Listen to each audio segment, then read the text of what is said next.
Thursday, February the 8th, 2024, and welcome back to GoodFellows, a Hoover Institution broadcast examining social, economic, political, and geopolitical concerns. I'm Bill Whalen. I'm a Hoover Distinguished Policy Fellow. I'll be your moderator today, joined by our full complement of our GoodFellows, as we jokingly refer to them. It would include the historian Niall Ferguson, the economist John Cochrane, and the geostrategist, former presidential national security advisor, Lieutenant General H.R. McMaster. Neil, John, and H.R. are all Hoover Institution senior fellows. Guys, it's good to see you today, and sadly, we all have very heavy hearts today, and that's because the Hoover Institution has suffered a terrible loss. So I'd like to spend a moment on this before we get on with the show. As I mentioned last week, the Hoover Institution had a real jolt, and that was the sudden, very unexpected loss of Karen Weiss Mulder, who, along with her husband James, died tragically in an automobile accident last Friday. Karen was the Hoover Institution's chief operating officer and chief financial officer. She did more, though, than merely manage the money and keep the books. If you were trying to get a project off the ground, trying to get someone hired, you'd go to Karen. And if your idea made sense and she had a great head for these things, she'd come up with a solution for you. Karen loved the Hoover Institution. She loved to find creative ways to advance our programs and allow fellows like Neil and John and HR to carry on with their research and do the great work that they do. And she was, by the way, a fan of GoodFellows, I'm happy to report. Karen was more than a colleague to many of us who knew her both in and outside the office. She was a friend, a mentor, a North Star, and just a lot of fun to be around, and I can attest to that personally. To Karen's son, Zach, to Karen and James' extended families and their circle of friends, we share in your grief. To say that Karen will be difficult to replace would be a gross understatement. Her death leaves a very large hole in our organization and an even bigger hole in our hearts. But we take comfort in having known her in the last 2 decades that she called the Hoover Institution home. Godspeed, Karen and James. We miss you. Gentlemen, we have 2 topics to discuss today. I want to get into a column that John Cochrane wrote for the Wall Street Journal. John venturing outside the world of grumpy economics into the world of politics and asking the question of Donald Trump's popularity and why it is that Trump's detractors don't get it. But first, I want to turn our attention to the Middle East and events that occurred since the last time we did our show. The last episode of GoodFellows was January the 26th. 2 days after, on January the 28th, 3 U.S. service members were killed in a drone attack on a remote outpost in Jordan. 5 days after that, February the 2nd, the U.S. carries out strikes on more than 85 targets in Syria and Iraq. The next day, February the 3rd, the U.S. and British warplanes launched strikes against dozens of sites in Yemen controlled by Houthi militants. The day after that, February the 4th, the U.S. forces destroyed a Houthi cruise missile believed to have been pointed toward U.S. ships in the Red Sea. Then finally, yesterday, February the 7th, the U.S. drone strike in Baghdad takes out a high-ranking commander of the Kataib Hezbollah militia connected with the aforementioned attack on the U.S. troops in Jordan. HR, I want to start with you. In 1996, a book was published by the National Defense University. Its title was Shock and Awe, Achieving Rapid Dominance. I imagine that you read the book. You lived the book because shock and awe was the theme behind the U.S. attack on Iraq in 2003. I know that this is 2024. It's not 2003. The goal here is not rapid dominance. The goal is not taking out a regime in Baghdad. It's trying to change the mind of a regime in Tehran. But HR, here's my question. Attacking 85 targets simultaneously is an impressive use of force. We can all agree. Taking out a militia leader in Baghdad, I understand the drone hit a car that he was in. This is something straight out of a James Bond movie. This is pretty remarkable intelligence and technology. But the question, HR, does this really change matters in the Middle East? Does all of this retaliatory action, does it really move us forward toward deterrence? You know, it can play a role in restoring deterrence, Bill, but you don't really accomplish outcomes with strikes, right? And my friend and historian Conrad Crane had a great essay in the early 2000s called "The Lure of the Strike," and it makes you feel good. And a lot of times, it's important. It's important to impose costs on an enemy like Iran's proxy network. That go beyond the costs that they factor in when they conduct aggression against us. And that aggression was at least 165 attacks against U.S. facilities and U.S. personnel since October 7th, since the horrendous attack against Israel. So you can't. It's a step in the right direction, Bill, but it's not going to be decisive in and of itself. Mm-hmm. You? I'm struggling to make sense of the administration's Middle East policy. We've discussed this before, but I could never really understand why they wanted to try to resuscitate the Iran nuclear deal, cut some slack to Tehran, and in the process I think, inadvertently derail what had been going so well under the previous administration, the Abraham Accords, and the progress towards reconciliation between Israel and the Arab states. It never seemed likely to me to work, and it always had an obvious downside risk that Iran would feel emboldened and would also be financially in a better position to encourage its proxies in the region to make trouble. And this is exactly what's happened. And it's happened in ways that the administration clearly didn't expect. Otherwise, Jake Sullivan wouldn't have published his essay in Foreign Affairs, confidently saying that all was well in the region, only days before catastrophe struck on October the 7th. I don't think Iran is being deterred by any of this. My sources in the region say that these attacks are very carefully calibrated and signposted so that they have almost a demonstrative quality, symbolic rather than militarily valuable quality, and they don't directly hurt Iran. And Iran therefore feels it can continue to make mischief in the region with something close to impunity until Iran is made to pay a price for the antics of its proxies. It's highly disruptive antics because not only are lives being lost, but global trade is being subjected to considerable distortion by the actions of the Houthis in the Red Sea. I think the region is going to be in a very unstable state. And I was much struck by Bill Burns's article in Foreign Affairs, which struck a very different tone from the article Jake Sullivan published. This is an article that just came out by the Director of Central Intelligence saying that he cannot remember seeing the Middle East in a more dangerous state than it is now. But I have to say that's a terrible indictment of the administration's policy. I think this could be salvaged, but it's getting harder and harder because I'll say one more thing. I still don't really see a good end game for Israel in Gaza that doesn't leave Israel exposed to attack from Hezbollah in Lebanon.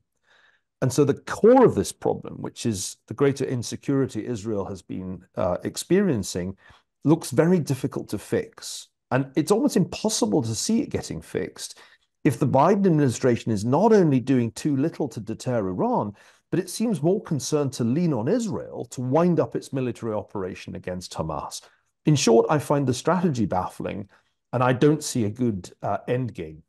Well, let me try to be the I'll be the simpleton here who gets to unbaffle us, please. I'll put up the view that you guys can swat down, and maybe that'll make you more effective. It seems to me we're at the stage of the stage of a bar fight where the two guys are pushing each other to show who's tougher. And my initial reaction was, I've never been in a bar fight, but the advice I've heard is land the first punch and land it well. Sort of what HR said, sort of the Powell doctrine. We don't do things for show. You do things only to completely diminish the opponent's ability to fight, and you fight to win. But there was a good Wall Street Journal article that I sent around, and we talked a little bit about email that led me to rethink things. And here we're kind of turning around on Ukraine. Originally, I was the hawk, and Neil was, we don't want to escalate and endanger that thing. And here I'm wondering, I have been influenced to think that maybe what the Biden administration is doing is not so bad. Iran clearly wants to keep out of a major war. They want to have their proxies cause trouble, but just enough to stay out of a major war. And it's not clear Iran completely controls these guys. They all have their independent ideas of what to do.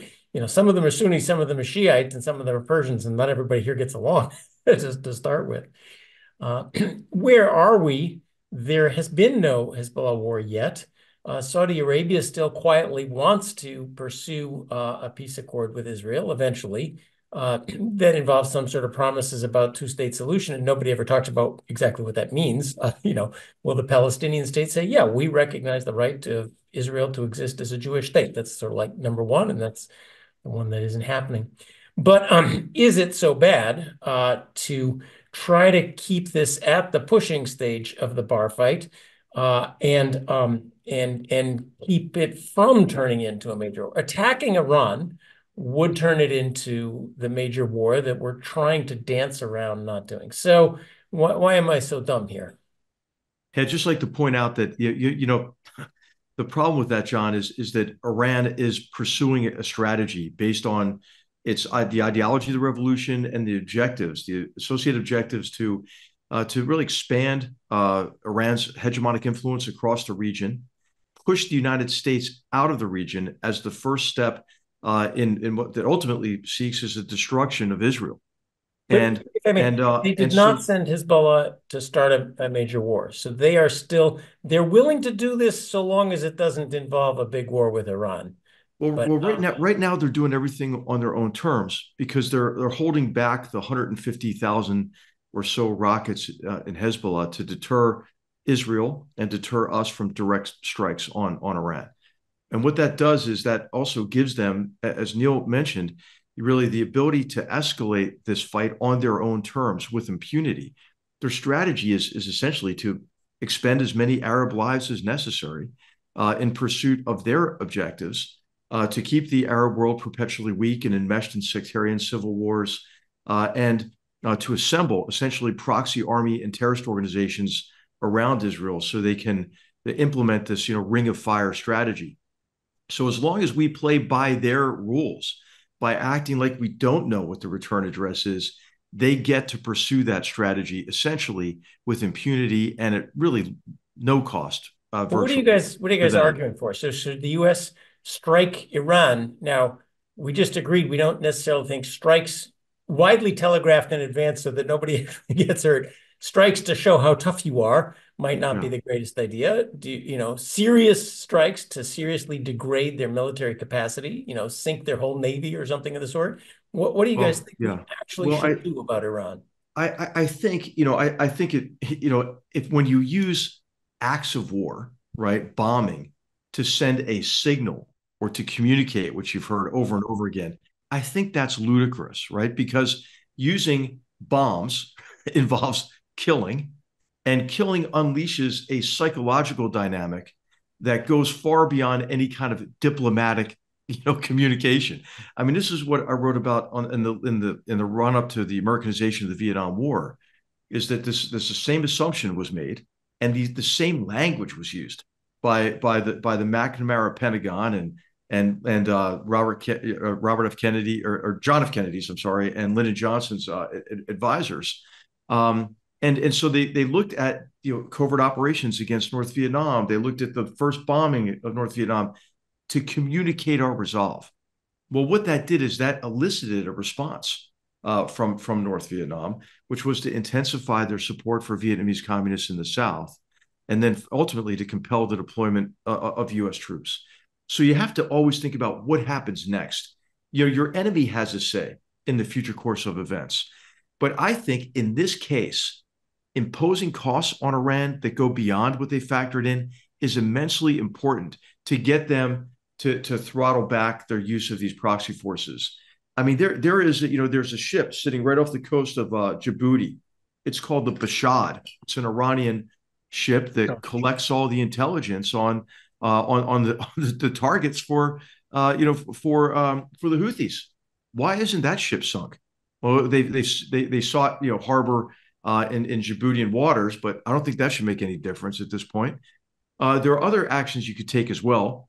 You could eliminate the entire fleet, including the RGC's fleet, and vessels that are critical to smuggling missiles back, into Yemen.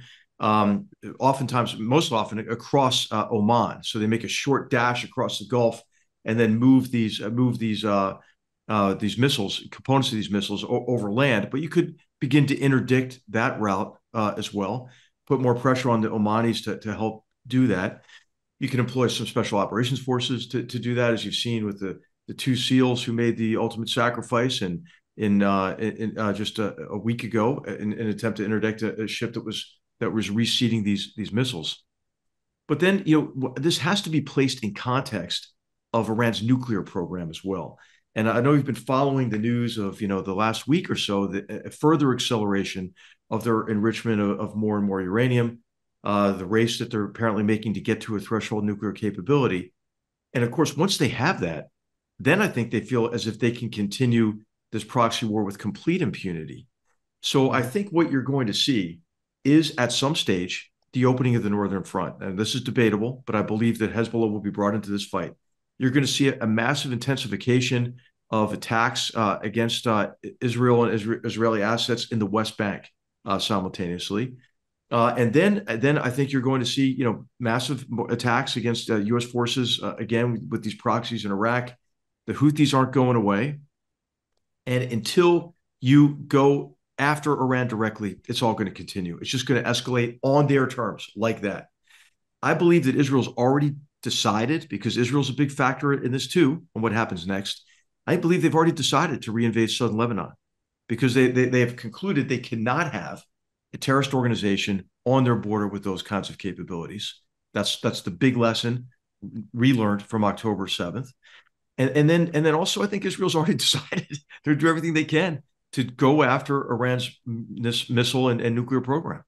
That'll be in the form of all kinds of covert operations and maybe in cyberspace or assassinations, other forms of attack.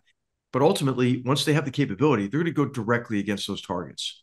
So this is not going to get any better, and certainly Iran is not going to moderate its behavior until we impose costs directly on them. And I think step A might be sink that damn ship and sit right across from Yemen and helping the Houthis direct their attacks.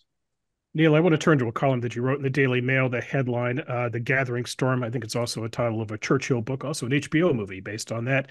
And thank you for the column, Niall, because I took Latin for 5 years in prep school, and you actually put some Latin, the Roman maxim, si vis pacem para bellum. What does that translate to, Niall, and what was the purpose of your column? What were you getting at?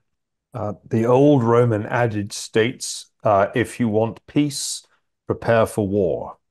And my concern, which relates not so much to the United States as to Europe and the United Kingdom, is that American allies have been doing anything but prepare for war.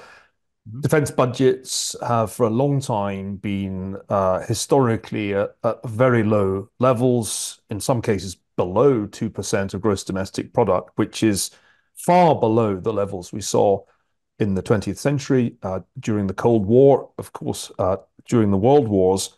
And it's no coincidence, I think, that this period of very low expenditure on military preparedness has been a period when authoritarian states have become bolder about challenging what is, after all, the Pax Americana. We call it a liberal world order, but it's an American world order. And without the United States, which accounts for, I think, 69% of total NATO military spending, there really would be very little order left.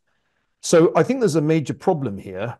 And the problem is that Russia is gaining the upper hand in Ukraine. That's something that's a really striking feature of current developments in that theater of conflict. Israel, as I said, does not have great options in a situation that seems to me increasingly worse than the 1973 crisis half a century ago.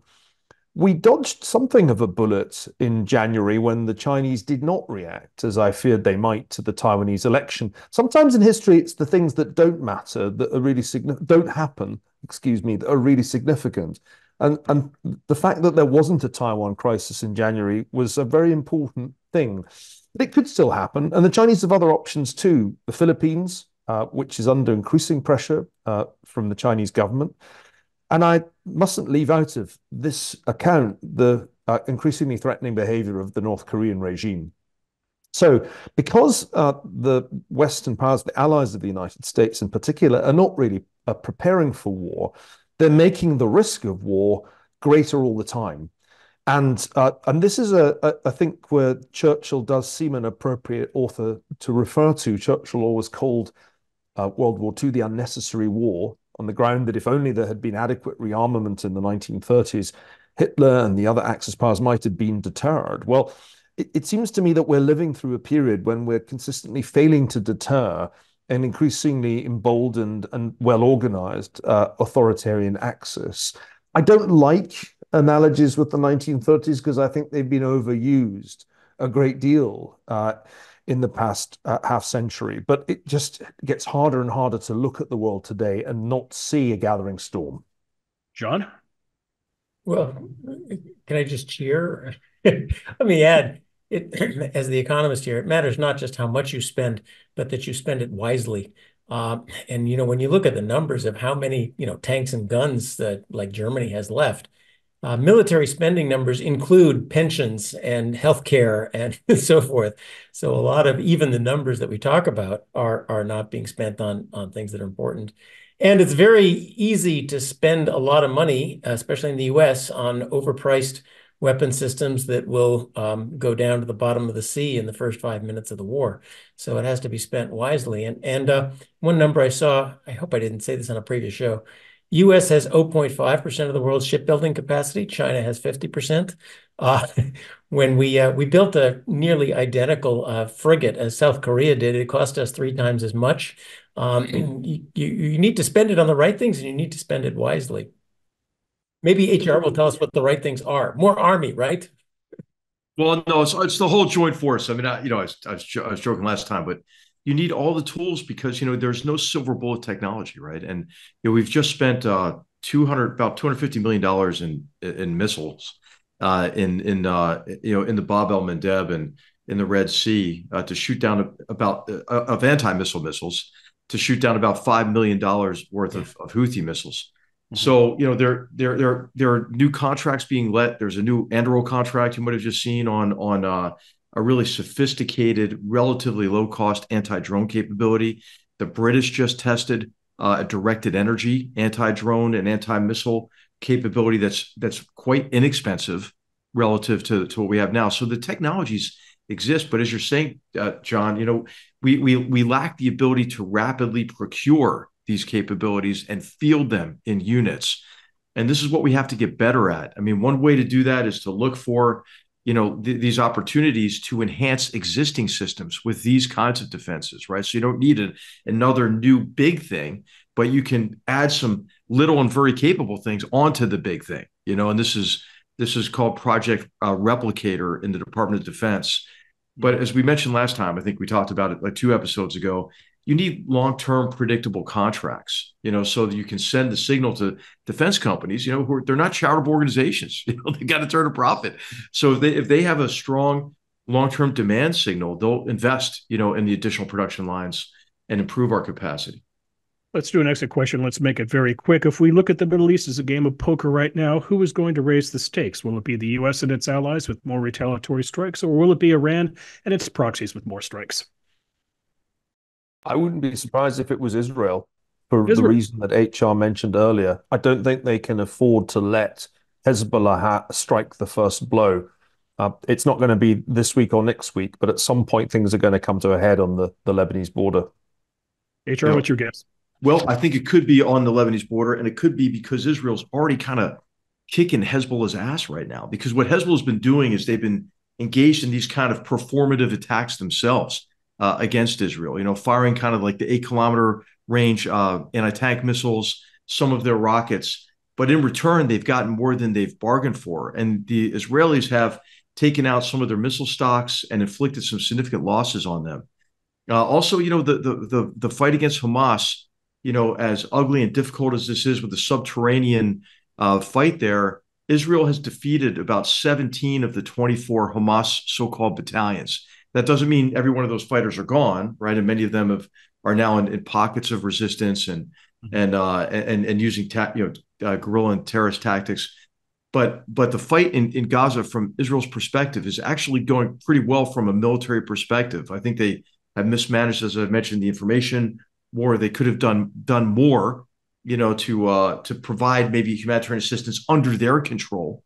But overall, militarily, it's going well for them. And I think, as I mentioned, earlier, Israel's already made the decision to ensure that Hezbollah doesn't have those capabilities on its border. But to your question, man, I mean, Iran thinks it's all going in their favor right now for all the reasons Neil mentioned. I mean, they have concluded, I think, that they can continue to intensify this war with relative impunity because we still haven't acted as if we know what the real return address is for these attacks. But John? Iran is going to keep ramping up minor provocations that don't cause an explosion, right? They're not going to, in the near term. Now, there comes the moment when they send a missile and flatten Tel Aviv, and that is something they've talked about wanting to do for a long time. It's certainly not going to be the U.S. who ramps it up. We are obviously in reactive mode, and I think we've just learned in Ukraine how long the U.S. attention span is for bucking up our allies, 2 years. And, as we think in wider terms, even talking about fighting the war in Taiwan, this U.S. is going to actually send our own military across an ocean to defend someone else's land. You need not just the means, you need the will and the strategy and the determination to use it, which the Ukrainians had plenty of while they had nothing else. So anyway, I doubt we are going to be the ones who raise the ante. And hey, just Bill, I want to highlight Neil gave just a great summary of the interconnected nature of these cascading crises. And so for those who make kind of the specious argument, hey, well, we can't support Ukraine because we really need those weapons for the Indo-Pacific region. The perception of Russia winning in Ukraine or Iran being able to defeat us in the Middle East will certainly embolden Xi Jinping. And the longer those conflicts go and seem to be going in the direction of, I would call it the axis of aggressors, right? Then Iran, then China's going to at least take advantage of our preoccupation in these other areas. So I think our desire to prevent this war from these wars cascading into the Indo-Pacific is a very strong argument for Congress getting off their ass, and providing the assistance to Israel and Ukraine that they need. Okay, let's move on to the B block. John Cochrane, you get to wear a lot of hats on this show. You're obviously our in-house economist. You get to play a historian along with Neil in HR. Get to play a geostrategist along with your colleagues. Today, you get to be a political scientist, my friend. I'm referring to the column you wrote in the Wall Street Journal. The headline, Incompetent Elites Make Trump Look Appealing. Subhead, his supporters don't love everything about him, but are sick of being disdained and miscovered. John, your column ran on February the 2nd, which is Groundhog Day. One of my favorite movies. It's a movie about a weatherman in Punxsutawney, Pennsylvania, who has to suffer through the festivities of that day. He goes to sleep that night. He wakes up the next day, and it's Groundhog Day again and again and again and again. I mention this, John, because I read your column. I started thinking, back in 2016, what did we have? We had people fed up with politicians. We had the public upset about immigration. We had a very weak Democratic opponent running against Donald Trump, people who didn't like Trump just not taking him seriously, and Trump won. I'm not saying Trump's going to win, but John, it's Yogi Berra said deja vu all over again. Is 2024, in fact, 2016? No. No. But there is, I think, a lot of 2016 turned on that one word, deplorables. Yep. And what I tried to do in the column is a lot of never Trump Republicans and most Democrats cannot fathom that majorities of people in surveys are saying they're going to vote for Trump. What? Who are these people? Deplorables, racists, white supremacists. But you have to get your hand. If your view of the world is that, maybe 2% of the people should be voting for Trump and half of them are, you've got to understand, if you believe in democracy, who are our fellow citizens? So I tried my best to put a finger on it. When you look at what's happened in the last 4 years, that what makes it more than 2016 is not just the deplorables attitudes. It goes back, but it is the politicized incompetence of so much of our government institutions. Now, it goes back to, among other things, the financial crisis, when a lot of people in Trump's America lost jobs and businesses and learned that financial regulators don't know what they're doing. In the COVID era, we learned that our public health authorities were censorious and politicized. And I think you can just tell one of the major things animating Trump supporters is the legal persecution of Donald Trump. Now, many of us can go on with the fine points of just why Trump's documents are so much worse than Biden's documents, or how awful it is for a Manhattan real estate speculator to have overstated the value of his properties on loans, or misuse of campaign funds in lieu of campaign funds, a contribution, hush payments to a porn star and so forth. But what many people see is the justice system being used for political purposes. And today, the Supreme Court is going on with the state of Colorado trying to kick Trump off the ballot on the grounds he's an insurrectionist. And I'll just say, my next column will be about something I'm going to say on every show until it happens. We are heading straight to constitutional crisis over this lawfare, over using the legal system for political means. If Trump wins, the Democrats will say he's illegitimate. They'll try to deny him office in the House. And just think about where it goes if an entire political party has committed itself to believing that the other side is illegitimate. And of course, Trump already set that script. He just won't own the Justice Department if he's out of office. In office, he said already he's going to use the Justice Department to do unto them like they're doing unto him. So we're heading in very dangerous ways. And middle America wants its country back. Competent, apolitical bureaucracies, give us return to normalcy, as I think Warren Harding and Calvin Coolidge said it. Neil? Well, it's a tough one because I don't think it's 2016 all over again. That's partly because Trump is a known quantity, seeking a second term, and in some ways polling more strongly than he did at this point in 2016, when he still seemed an outsider, a long shot. If you remember, there was still considerable skepticism 8 years ago that he would get the nomination. Now he's almost as much the incumbent as Joe Biden. And it's also worth remembering that Joe Biden's increasingly obvious frailty. I mean, who confuses Macron with Mitterrand is an argument for Trump all by itself. And that's, I think, another important difference with 2016. What's odd to me, and I know we're going to talk about it, is that for reasons that are hard to fathom, the Democrats have created a huge vulnerability with their handling of the southern border, and they did it almost as soon as the Biden administration came into office. If there's one issue that populists historically gain from, it's a perception of uncontrolled illegal immigration.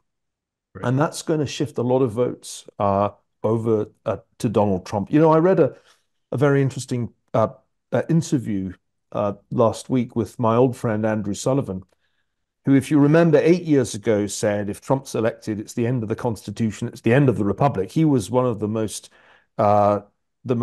vociferous never Trump writers on the right. But in this interview, to his great credit, he acknowledges the things that he was wrong about and the things that Trump is right about that make Trump likely, highly likely in his view, to win. I don't think it's that certain. And here's the interesting thing. While people are furious about the border, and also, I think, somewhat nostalgic for the Trump economy, there's one thing that can still trip him up, and that is if he's convicted in one of the criminal cases. The polling on this is really striking. In the swing states, if you ask people how you're going to vote, Trump wins.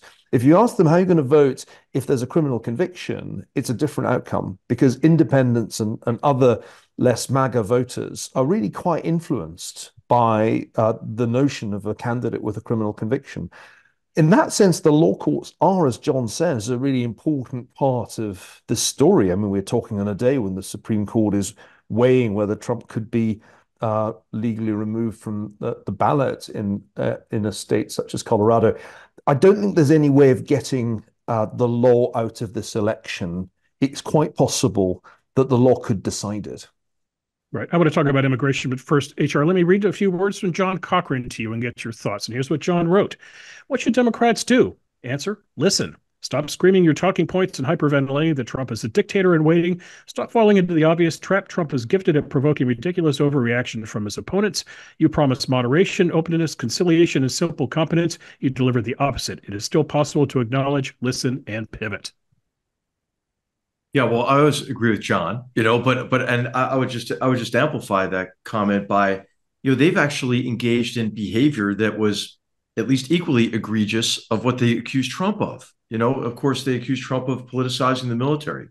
then they put these people into political positions who are pushing this nonsensical, woke agenda on the military. And the military is resisting it, right? But Right. The military is not woke, but there are people who would love to see it, in the same condition as the academy's in right now.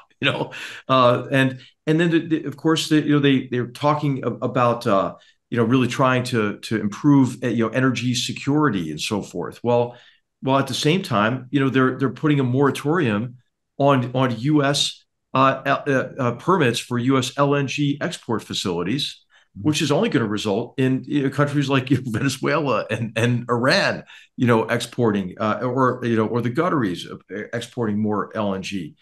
I mean, the policies just don't make sense. They're like the opposite of what makes sense.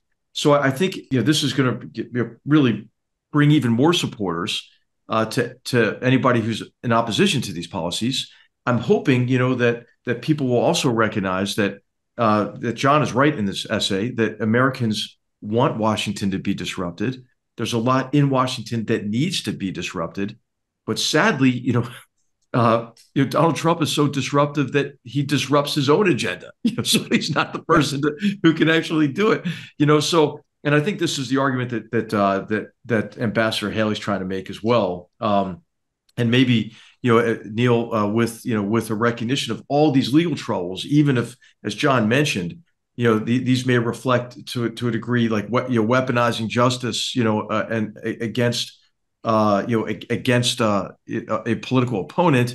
I mean, if people can believe that, but also maybe believe that all this drama around him and all the focus on himself is distracting, and would prevent him from delivering the kind of results that the American people would want to see. If I could quickly add, I know you want to move on. The advice in the piece for Nikki Haley was explain that you understand a little more clearly than she has the frustrations people have with how things have worked, but tell people you are the person who is going to be able to get that done. Trump is going to be in legal chaos the entire 4 years of his next presidency, and she can explain, I think, quite well about that. Trump is amazingly good at getting the Democrats to overreact. We have to recognize how great a politician he is, in the sense of he's here. Nobody else would still be here. So that ability to just step over the line to do something so outrageous that it gets the Democrats to completely overstep any sense of norms and decency is a great talent, which is a lot of why he's there, which is, even if they convict him, that depends very much on which case goes under and what the evidence is. And a lot of people, I think a lot of Trump supporters are going to say even more so it was a sham. We'll see which one it turns out. And finally, I think a lot of the reason people are voting for Trump, supporting Trump, is poke in the eye of the elites. The more the elites hate Trump and say he's a dictator and hyperventilate about him, the more this election is not about the 12-point policy program and the refinements to the capital gains treatment of taxes or even the economy. This equation, it's really deeply about where does American government and society go. And they're not voting him for policy. They're voting for him. Screw you, elites. And the problem is Nikki Haley is now still perceived among the Trump base as one of the insider Republicans. Let's do a couple minutes on the immigration bill and then a few minutes on something that happened in the Senate this morning, and that's that they actually voted on a foreign aid package. First, immigration. The immigration bill now dead on arrival in Congress. I'm confused, gentlemen. I went to the Wall Street Journal and I saw the following headline: a border security bill worth passing. I went to the National Review and I saw the headline, "No to the border deal." And here's the rationale. National Review writes, "The deal is worthy provisions, but it's not going to compel Joe Biden to do anything he doesn't want to, and further entrenches a system that is fundamentally distorted by mass bogus asylum claims." Okay. We then go to the Wall Street Journal, which writes, "If Republicans reject this bill, they will hand Democrats an argument that the GOP wants border chaos and they can exploit as a campaign issue." Well, anybody want to break the tie here? I'll jump in. I think both are right because they had asked different questions. The Wall Street Journal was asking, hey, here's really tough border stuff that you've been asking for a long time. Why don't you take it and show you can get something done? And the other article is saying this is a far from what our policy should be. Yes, all our immigration is under this asylum business. we should have a sensible immigration policy that lets in lots of smart, hardworking immigrants who want to come join this country and become Americans. And that's not in this border bill, or it's in every bipartisan "how do we fix this," which is what needs to be done. So this bill was not what needed to be done, but it was a lot of what Republicans asked for, and they're now in spite not taking it. So I think both are rights because they ask different questions. Neil, we're the policy versus the politics. Well, in some ways, this is an extension of our earlier discussion because it has a national security dimension. This is not just immigration in the way we used to debate it. It was, of course, connected politically to whether or not aid for Ukraine would pass. By creating that linkage, I think the Republicans took a significant risk. I personally believe that immigration reform is a national security priority. And I think the way we should be going is to get the parties to find common ground with a view to immigration reform against China. My argument is you can get just about anything through Congress these days if it's against China. So let's have immigration reform against China. Let's have border security, and let's revamp our legal immigration system, make it more Australian or Canadian. That's urgently needed. The United States is passing up the opportunity of the century, which is to be the ultimate talent magnet. The talent wants to come here, and instead of welcoming it with open arms and smoothing the path to green cards and citizenship for the talented people of the world, we keep them out. We keep them waiting in line at visa centers in India and elsewhere, and we let a free-for-all play out. And in that free-for-all, all kinds of undesirables are crossing the border, including people who pose a threat to national security. Now, we've talked a lot about who is suitable to be president, but we have to ask questions about the suitability of the people in the House of Representatives on both sides, not to mention the Senate. If our legislators cannot agree on something as fundamental as securing the nation's borders and ensuring that only those become citizens who have fulfilled the legal requirements, then they should be voted out of office. And it seems to me it's Congress's failure that's most infuriating at this point. They're letting Ukraine down. A friend of mine is embedded with Ukrainian troops right now at the front line. He said the bitterness amongst those soldiers who are running out of ammunition because of the hijinks of American legislators can scarcely be overstated. That makes me angry too. Those guys are laying their lives on the line for a border that's been overrun by an invading army. And we play silly buggers with the domestic politics in the House and Senate. It's an indictment of our system that we cannot understand our own national interests better. But Neil, there's news out of the United States Senate this morning, and I want to get HR's thoughts on this. The Senate held a cloture vote, which is its way to get out of filibuster, and it approved, or at least they forwarded, a $95 billion foreign aid package, the details of which include $60 billion for Ukraine, $14 billion for Israel, $10 billion in humanitarian assistance, most of which is going to go to Gaza, and, oh, by the way, $5 billion for Taiwan. HR, what do you think?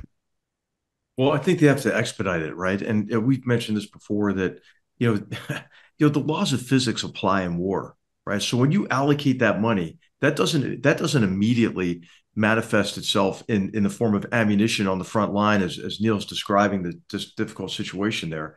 There's a huge time lag, and I've quoted MacArthur before, that every strategic failure can be summed up in two words: too late. So I hope that Congress does have a greater sense of urgency about this and gets it done. Mm-hmm. John? Can I just hear? I mean, 155 millimeter artillery shells shouldn't be a scarce thing to people who are freezing in trenches defending their country and implicitly ours and NATO and the whole West and all the rest of it. So it just saddens me how we ran out of enthusiasm for even letting them defend themselves, let alone helping to win this darn war. Yeah. Neil, I'll give you the last word, but let me ask one thing to you. You took a pretty good shot at the Congress. What about the president? Has he given a big speech on Ukraine? Where's the bully pulpit? Well, he gave a big speech on Ukraine a year ago. He went courageously to Kyiv and he said, we'll be there for Ukraine as long as it takes. Right. And that turned out to mean as long as the Republicans don't oust Kevin McCarthy as Speaker, and engage in obstructionism over aid to Ukraine. Right. I mean, have to say, I warned the Ukrainians. I remember saying early in the conflict when I went to Kyiv in 2022, don't be South Vietnam. And there have been times when I felt uncannily as if that's exactly what their fate may be. I'm extremely encouraged to hear what you said. By the way, Bill, this news had escaped me as I was on my way back from giving lectures in Princeton. If indeed this aid can be passed, that this will be a great blessing and a welcome relief to the troops in Ukraine. Okay, very good, gentlemen. Let's move on to the lightning round. We're doing something new for the lightning round. We are going to try moving forward to include at least one question from our viewers. And today we have a question from Ed in Alberta, Canada, who writes the following. Having a prosperous Africa would be of great benefit to the world. To that end, the rich nations of the world spend incredible amounts of money on aid to Africa with endlessly poor results. Would it not be better for Western nations to choose one nation on which to concentrate and focus their money? Neil, a demonstration project, if you will, for Africa. What do you think? Well, it's not really true that they spend incredible amounts of money on aid to Africa anymore. That those days are long gone. Actually, many African countries are in a debt crisis at the moment because of the money that they borrowed when interest rates were low, that they're struggling now to repay. There are currency crises, including in Nigeria, one of the most important economies in Africa. And the real issue is not aid, it's debt restructuring and debt relief for countries that are in a really desperate situation. It doesn't make sense to just pick one country. Africa's an enormous patchwork of countries, and some are better governed than others, to put it mildly. There are the well-governed countries, think Rwanda, and there are the disastrously badly governed ones, think Somalia. But aid is no longer really the issue. The issue is actually managing debt crises and currency crises. Aid growth does not come from government to government aid. The U.S. did not grow to be who we are because the British sent the U.S. government aid. The number one thing we could do is buy what they have to sell. How about that? Okay, HR? Well, I agree with John, that you have to get away from aid and towards sustainable development and economic relationships. And as Neil said, a restructuring of the financial tools that are available and working on the debt problem. All of these should be at the top of the list. And, there's been a movement to do this for quite some time. A scholar named Mark Moyar, who's going to visit us in the coming weeks at Hoover, has a great book called Aid for Elites. And essentially, he argued that aid, as traditionally delivered, really just aids the elites in many of these governments that have corrupt countries that have corrupt governments. And so, sustainable development and then investments that actually get a return on investment, in contrast to some of the Chinese investments, for example, on the continent, which are dwarfing U.S. and other loans. Really, they're predatory loans that are aimed at creating servile relationships with African countries, as they are extractive in nature as well, to get the kind of raw materials and minerals and so forth that China requires, to dominate in manufacturing and so batteries and everything else. So, I've had an African friend describe this to me as he said, what China's doing is a new form of colonialism. So I think it's important for us to provide an alternative development model. Ambassador Mark Green, when he was the head of USAID, was a big champion of this. We initiated a program in the Trump administration called Prosper Africa, which I think was well conceived. I wasn't around long enough to see how well executed it was. And of course, the president allegedly made some comments about countries on the continent that set us back a bit. But I'll tell you, when you engage most African leaders, you're pushing on an open door, because they want America present on the continent, and they want an alternative to what they see as China's effort, to actually get them to sacrifice sovereignty and sign up for a servile relationship with Beijing.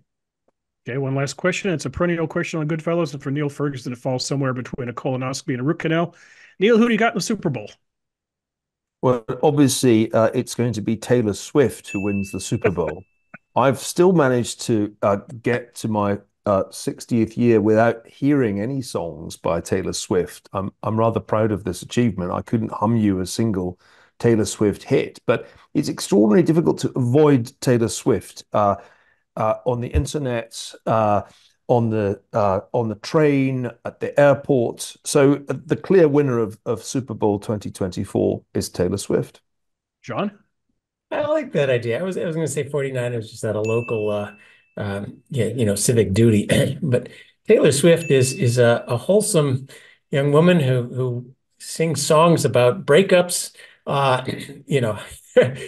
Considering all the other stuff we've talked about, a politically polarized America, how great, and of course the focus of the craziest conspiracy theory, Mark the Trump era. So I'll agree with. I'm voting for Taylor Swift. Yeah, the running joke is Republicans live in fear of her endorsing Joe Biden, yet 95% of her songs are about choosing the wrong guy. So go figure. All right, HR, you might be the only one. Oh yeah, maybe we need we'll have a national breakup song. Maybe she can do that for us after the next election. Okay, HR, I turn to you because you're one of the only three people in this trio who might actually watch the game. I think we'll be on an airplane, but I'm going to tape it, and I think that's the way to watch is to fast forward through all the commercials and everything. Hey, but I've got to go with the Niners. I mean, when I was a little kid, of course, I'm an Eagles fan, and we're not going to talk about the Eagles' complete collapse at the end of the season. But John Brody was like one of my heroes when I was a little kid, and then Joe Montana, all the great quarterbacks that San Francisco had. And you can't help but be impressed by this guy Brock Purdy, right? I mean, here's a guy, last guy in the draft, right? The nickname, the word is that person who's drafted last is called Mr. Irrelevant, and he's leading them to the Super Bowl. So and then of course from a Stanford connection, you've got Christian McCaffrey, who is a freaking animal, man. That guy, if you haven't seen his workout videos, that guy is phenomenal athlete, and just watching him is a real pleasure too. So hey, I think I got to go with the Niners. Okay, we're going to leave the show there. Neil's got a plane to catch. John, I'm sparing you mercilessly from a rugby question I had teed up. Hey, the Six Nations is going on. Question. Hey, that's Scotland-Wales match. Killer match, man. And no Super Bowl can be as exciting as Six Nations rugby. I'm sorry. That aged me. I'm sure my beard is whiter because of that game. We played for the first half and more or less threw it away in the second. I feel at least 10 years older than I was in the last show. Yes. John, what I was getting to is Netflix has a 8 installment documentary on the Six Nation rugby contest. If you're not doing anything on Sunday, John, what a great way to pass the day. I'll find something else. I'm telling you, and the first episode is Scotland. It's pretty cool. It's a really well done Netflix series. I hope Americans watch it and get into rugby because Rugby World Cup's coming to America 2031. Get ready. Get ready. Yeah. I'll make sure to. I'll go to England. Great conversation, guys. Neil, go catch your plane. We'll see you all in a couple of weeks. On behalf of my colleagues, Niall Ferguson, John Cochrane, HR McMaster, all of us here at the Hoover Institution, hope you enjoyed today's show. We'll be back soon. Till then, take care. Again, thanks for watching. If you enjoyed this show and are interested in watching more content featuring HR McMaster, watch Battlegrounds, also available at hoover.org.